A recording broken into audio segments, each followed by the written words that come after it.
യേശുവിൽ സ്നേഹമുള്ളവരെ, ഒരമ്മയുണ്ടായിരിക്കുക എന്ന് പറയുന്നത് എത്രയോ സന്തോഷമുള്ള കാര്യമാണ്. ഈ അമ്മ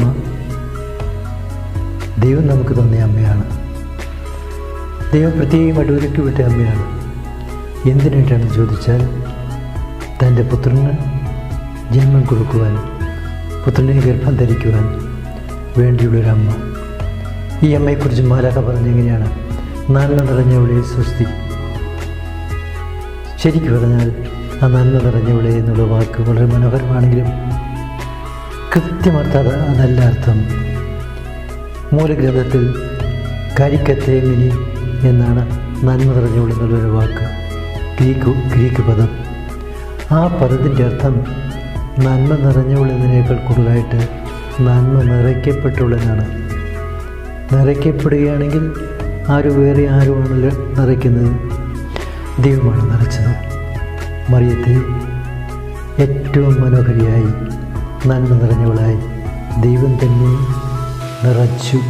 അങ്ങനെ നിറയ്ക്കപ്പെട്ടവളായി തീർന്നു എന്നൊക്കെ പറയുമ്പോൾ, ഈ അമ്മയെ രൂപപ്പെടുത്തി തരാൻ ദൈവം എത്രയോ താല്പര്യം പ്രകടിപ്പിച്ചു എന്ന് നമ്മൾ മനസ്സിലാക്കിയാണ്. അതെന്തിനാണ്? തൻ്റെ പുത്രൻ്റെ അമ്മയാകുവാൻ, നമ്മുടെയും അമ്മയാകുവാൻ. ഈശോയുടെ അമ്മ, നമ്മുടെയും അമ്മ. നമ്മുടെ ഫ്രാൻസിസ് പാപ്പായ്ക്ക് യോസേപ്പ് പിതാവിനെ ഒത്തിരി ഇഷ്ടമാണ്. അദ്ദേഹമാണ് ഉറങ്ങുന്ന യോസേപ്പ് പിതാവിനെ നമുക്ക് പരിചയപ്പെടുത്തി തന്നത്. വലിയ പുതുപ്പും സന്നാഹങ്ങളൊന്നുമില്ലാതെ ശാന്തമായി കിടന്നുറങ്ങുന്ന യോസേപ്പ് പിതാവിൻ്റെ ചിത്രം അദ്ദേഹമാണ് ലോകത്തിന് നൽകിയത്.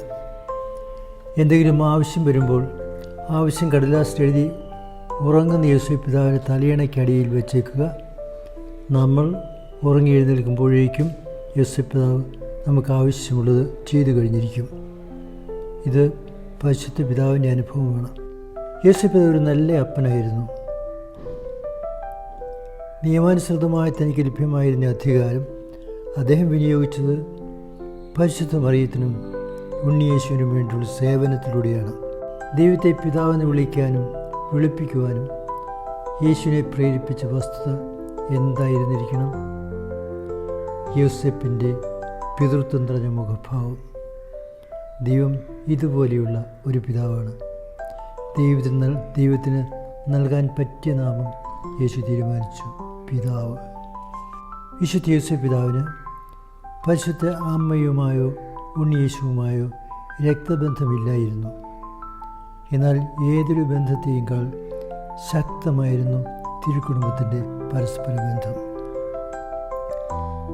സമർപ്പിത ചിന്തിക്കേണ്ട ഒരു കാര്യമാണിത്. സമൂഹാംഗങ്ങൾ പരസ്പരം ബന്ധപ്പെട്ട് ഒരു കുടുംബം പോലെ മുന്നേറുവാൻ നിർബന്ധമായും രക്തബന്ധം ആവശ്യമില്ല എന്ന് വിശുദ്ധ യോസേപ്പ് പിതാവ് നമുക്ക് കാണിച്ചു തരുന്നു.